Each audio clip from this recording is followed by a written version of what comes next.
Parents have read it. When was a time you didn't believe your child about something? And it turned out to be terrifyingly true. But too late, this story still haunts me and I'll never forgive myself. My daughter was 11 when she started getting weird notes. They were slipped under her bedroom door, sometimes left in her backpack, and always said creepy things like, "I see you when you're sleeping," or "You looked pretty in your blue pajamas last night." At first, I brushed it off as some sick prank by one of her classmates. She had a tight group of friends and a silly sense of humor. I thought maybe one of them took it too far. Then she started noticing things out of place in her room. A drawer she knew she closed was open. A book she was reading had moved. Her window, which she always locked, was sometimes cracked open when she got home from school. She begged us to take it seriously. I didn't. I was tired, working full-time, and assumed she was just looking for attention. Her dad told her to stop watching scary YouTube videos. She finally confided in our elderly neighbor, Mrs. Callahan. Sweet woman. She believed my daughter right away and told me she thought someone was stalking her. I got angry. Thought she was feeding into my daughter's paranoia. I told her to stay out of it. One night, my daughter was playing outside in Mrs. Callahan's front lawn with her best friend. I was inside making dinner. That's when it happened. A dark SUV pulled up. 2 men jumped out. They grabbed my daughter. Her friend screamed and grabbed her arm, refusing to let go. They took them both. Mrs. Callahan's husband heard the screams, ran outside, and without hesitation jumped in his truck and followed while his wife called 911. He chased the SUV until it lost control and crashed. Both men survived. The girls were found in the back. My daughter didn't make it. She died on impact. Her friend lived. She still has nightmares. When everything came out, the notes, the stalker signs, the window, I had to sit in front of a detective and explain why I never believed her. CPS got involved. The state pressed neglect charges against me. I lost custody of my younger son for 18 months. My marriage didn't survive, all because I didn't believe her. Believe your kids. Even if it sounds unbelievable, just believe them. Number 2. 6 years ago, my daughter Maya, 14, told me someone was watching her. She said she'd been getting notes on her desk, in her locker, even in her room. Creepy, specific ones like, "You look so peaceful when you sleep. I'm closer than you think." She showed me a stack she'd hidden under her mattress. One was written on the back of a missing family photo. That should have been a red flag, but I told her it was a prank. That maybe a classmate was messing with her. I was exhausted, working 2 jobs. I didn't want to believe something darker was happening. She started locking her door at night. Said she heard footsteps in the attic, soft breathing near her closet. I told her she was imagining it. Dreams, anxiety, teen paranoia. She asked to sleep in my room once. I said no. Told her she was too old for that. One night I found her trying to sleep in the hallway. She said, "I don't feel safe in there." I snapped, "You're not a kid anymore, enough." A week later, she was gone. I came home from work, her window wide open, screen popped out. No sign of struggle.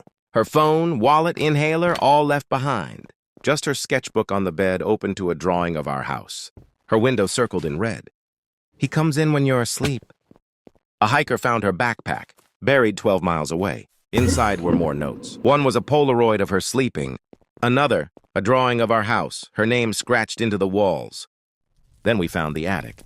Food wrappers, a sleeping bag, candy she liked, a bucket, sketches torn from her notebooks. Someone had been living up there for weeks, maybe months, getting in through the crawl space behind her closet. There were no suspects, no arrests, no more signs of her. A year later, I got a letter in the mail. No return address, just a note. "Too late, Mom. I moved, changed my name. Can't sleep more than a few hours a night. I check every closet, every crawl space, every attic. Just in case. Believe your kids, even if it sounds crazy. Even if you're tired. Even if you don't want it to be true. Because when you realize too late that it was true, you won't be able to live with yourself. I know I can't."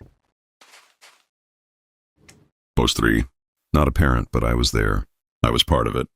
I still hate myself for not acting sooner.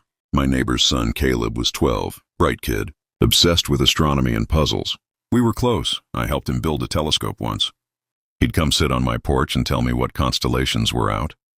Then one night he asked me, "Mr. Ron, is it normal for drones to follow you?" That caught me off guard. He said he'd noticed a small black drone hovering outside his window 3 nights in a row. Always around the same time, 2 or 3 a.m., he told his parents. They laughed it off, said he was dreaming. Even when he showed them a blurry photo he managed to snap, they dismissed it as probably a neighbor's toy. I offered to check it out.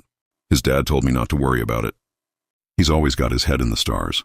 Probably imagined it. But the next time Caleb visited, he was different, quieter. He showed me a tablet where he had screen recordings of his home. Wi-Fi log.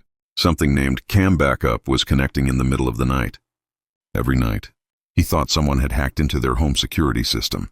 I believed him. That night, I parked my car down the street and watched the house. At 2:13 a.m., I saw the drone. It floated up to Caleb's window, hovered for a full minute, then zipped away into the woods behind the cul-de-sac. I called the cops. They came, took a statement, and said it was probably just a neighborhood prank. Caleb's parents were annoyed that I'd made a big deal of it. 3 days later, everything exploded. It was a Saturday. I was mowing the lawn when I heard tires screeching. Caleb had been walking his dog around the block. A van had pulled up fast, too fast, and 2 men jumped out. I dropped everything and ran, screaming. Caleb screamed too. The dog bit one of them, and they kicked it hard. I tackled one guy as he tried to shove Caleb into the van, but the other grabbed him and took off. I had blood on my hands, a torn shirt, and 1 plate number burned into my brain. Thanks to my ID, the police were able to track the van within hours. They found Caleb 6 hours later, tied up in a basement 30 miles away. He was scared, dehydrated, but alive. The men were part of a trafficking ring. The drone? A scouting tool. They'd been watching him for weeks, tapping into the family's Wi-Fi, stealing camera feeds, even using a fake delivery service to map out their routines. His parents were wrecked. They apologized to Caleb over and over. He never really answered them. I visit him sometimes. He's quiet now. Less curious, sleeps with the light on, and every time he sees me, he hugs me tight, like he doesn't want to let go. I wish I'd done something sooner. But I'm glad I was there when it counted.